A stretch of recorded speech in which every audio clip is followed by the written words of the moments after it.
This morning, the dish goes north of New York City. Café Mutton has been recognized as one of the country's most acclaimed restaurants, and its chef is a two-time semifinalist for the James Beard Award. The menu is all about what the chef wants to eat, and we tried some of those dishes and visited a farm to see where the chef gets inspiration. Café Mutton marches to the beat of its own drum. And so does its chef, Shaina Loew Banayan. Those of us who aren't chefs, we're more plugged into because of social media, and we hear about chefs who are exacting in how things look on the plate. Yeah, when you see that something has been done with care, it feels nice. But I think there are those of us who think that, you know, ugly is so delicious. On any given day, the often changing menu may highlight delicacies like house-made sausage or fried bologna sandwiches. What we consider to be beautiful is based on different things. And so like for me, pate is something that we make here. When you really get right down to it, it's like it looks pretty much exactly the same as a can of cat food, but it's actually amazing and it's delicious. And for other people, they might be like, meow, I want it too, you know, but I don't know. It just depends.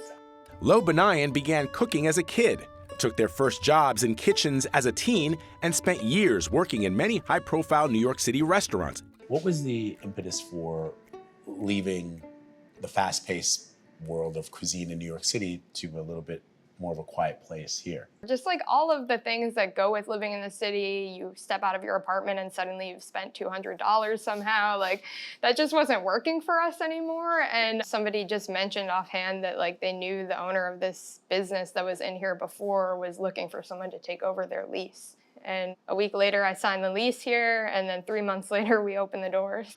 Coming up with menus and what the concept and what you wanted, what you didn't want. Yeah. What was that like? It was a little bit hard because I think throughout my earlier career, I just had a lot of people that were like instilling a ton of doubt in me. I was afraid that maybe it was true, that maybe the food that I wanted to cook wouldn't be received by the public. In their memoir, Elegy for an Appetite, Loew Banayan describes how many of those prestigious restaurants and kitchens fostered unhealthy environments. Historically, kitchens have been great places for bad people to hide. I have had amazing chefs that I've worked for, and I've had terrible ones. I've had somebody rub salt into a burn on my hand. Fed up with the toxic nature of some kitchens, Loew Banayan moved upstate in search of an opportunity to cook with joy. When I put something on the menu that I'm excited about, if after 2 days I'm not like totally feeling it, I'm not forcing us to produce that every day. You want your guests to feel like you're excited about what you're cooking. How do you find that spark and how do you fan it? Having access to like ingredients from farms or having close connections with suppliers where it's like, guess what? We have a bunch of pig heads, and you're like, woo, smiling. Loew Banayan sources most of their meat from Kinderhook farms, favoring cuts of meats others may not want or know how to cook. If we had ducks or geese, like would they go down there? Do you want a goose? Lee Ranney co-owns the farm with his wife. We genuinely feel like we're an integral part of their business and their success. They work with us using the cuts that don't necessarily move easily. And not just use them, but use them creatively and just very beautifully. It means a lot.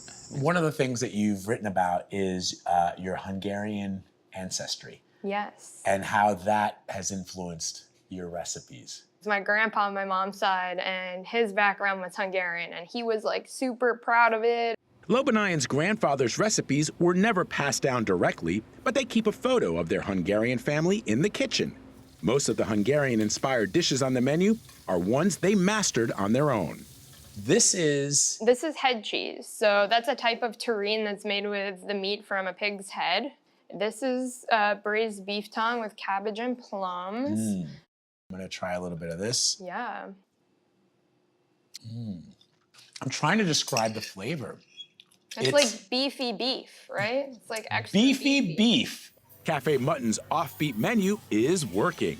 Dishes like these sell better than crepes and omelets. So many chefs fall into this trap of when they are awarded accolades and awards, they have to consistently or continuously stay one step ahead. I always just try to go back to like, what do I love? Like, what makes me so excited to like eat dinner and stuff like that? And If I can really just like try to keep my head on my shoulders by being guided by what's actually exciting instead of what other people are doing or what people are looking for, then I think that the food will be good here always.